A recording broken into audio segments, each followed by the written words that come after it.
ঈশ্বরদীর Muladuli high স্কুলের প্রধান শিক্ষক সেলিনা আক্তারের বিরুদ্ধে বিভিন্ন অনিয়ম ও দুর্নীতির অভিযোগের প্রাথমিক সত্যতা পাওয়ায় তাকে সাময়িকভাবে বরখাস্ত করা হয়েছে। আমাদের বিশেষ প্রতিনিধি জানান, মঙ্গলবার দুপুরে ঈশ্বরদী উপজেলা নির্বাহী অফিসারের সম্মেলন কক্ষে অনুষ্ঠিত অভিযোগকারী শিক্ষক, শিক্ষার্থী ও অভিভাবকদের সাথে প্রধান শিক্ষক সেলিনা আক্তারের বিরুদ্ধে বিভিন্ন অনিয়ম ও দুর্নীতির অভিযোগের বিষয়ে সভা অনুষ্ঠিত হয়। ঈশ্বরদী উপজেলা নির্বাহী অফিসার ও বিদ্যালয় পরিচালনা পরিষদের সভাপতি সুবীর কুমার দাসের সভাপতিত্বে পাবনা জেলা শিক্ষা অফিসার আল হেলালি, ঈশ্বরদী উপজেলা একাডেমিক সুপারভাইজার আরিফুল ইসলাম, সহকারী প্রধান শিক্ষক বাসনা রানী, সিনিয়র শিক্ষক তাসলিমা খাতুন, শিক্ষক জাহাঙ্গীর হোসেন, সুলতান আহমেদ, শিক্ষার্থী মাহিম ইসলাম, রুমন হোসেন বক্তব্য দেন। দীর্ঘ সময় শিক্ষক ও শিক্ষার্থীদের অভিযোগ, প্রধান শিক্ষক সেলিনা আক্তারের কারণ দর্শনের জবাবের বিষয় নিয়ে আলোচনা হয়। আলোচনায় প্রাথমিকভাবে অভিযোগের জবাব সন্তোষজনক না হওয়ায় প্রধান শিক্ষক সেলিনা আক্তারকে সাময়িকভাবে বরখাস্ত করে 3 সদস্য বিশিষ্ট তদন্ত কমিটি গঠন করা হয়।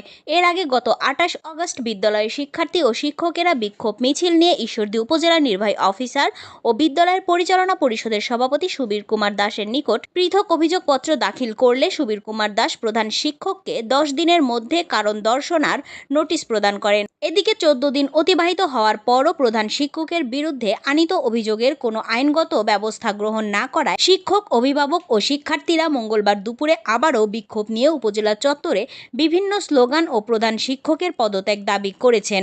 আজকে আমাদেরকে ইউএনও ছাড়া এখানে একটা মিটিং করে সুষ্ঠু রায় দেওয়ার জন্য ডেকেছিলেন। তো ইউএনও ছাড়া আজকে আমাদের অভিভাবক এবং শিক্ষকদের নিয়ে এবং সেখানে উপস্থিত ছিলেন academic supervisor sir Ariful Islam এবং ডিও স্যার রুস্তম আল হেলালি, আমাদের জেলা শিক্ষা অফিসার স্যার, উনিও উপস্থিত ছিলেন।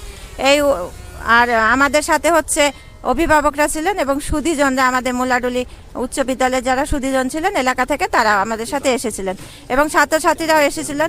ইউনো স্যার আমাদের এখানে ডেকেছিলেন যে এই বিষয়গুলি নিয়ে, অর্থাৎ সেলিনা আক্তারের যে দুর্নীতির যে অভিযোগের ভিত্তিতে উনি আজ থেকে 28 তারিখে একটা হচ্ছে কারণ দর্শানোর নোটিশ দিয়েছিলেন আমাদের লিখিত অভিযোগের প্রেক্ষিতে।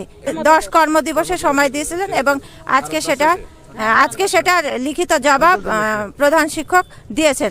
ইউনো সাহেব আমাদের আরও জানিয়েছেন যে তার যে জবাব, সে জবাবে ওনারা সন্তুষ্ট না। সবসময় চিন্তা করছি যে সত্য সবসময় বিচার পাবে, ন্যায় বিচার হবে, দুর্নীতিবাজ কখনো সমাজে টিকে থাকতে পারে না। কিন্তু আমরা যে অভিযোগ এনেছি তার যথেষ্ট সত্য প্রমাণ আমাদের কাছে আছে। আমরা আশাবাদী, আমরা এই পয়েন্টগুলোর প্রত্যেকটা এভিডেন্স আমরা প্রমাণ দিতে পারবো এবং সত্য প্রমাণ, জ্বলন্ত প্রমাণ আমরা দিতে পারবো। আমরা আশাবাদী যে ভবিষ্যতে এটা আরও সুষ্ঠু তদন্ত হয়ে আরও একটা ভালো বিচার আমরা পাবো।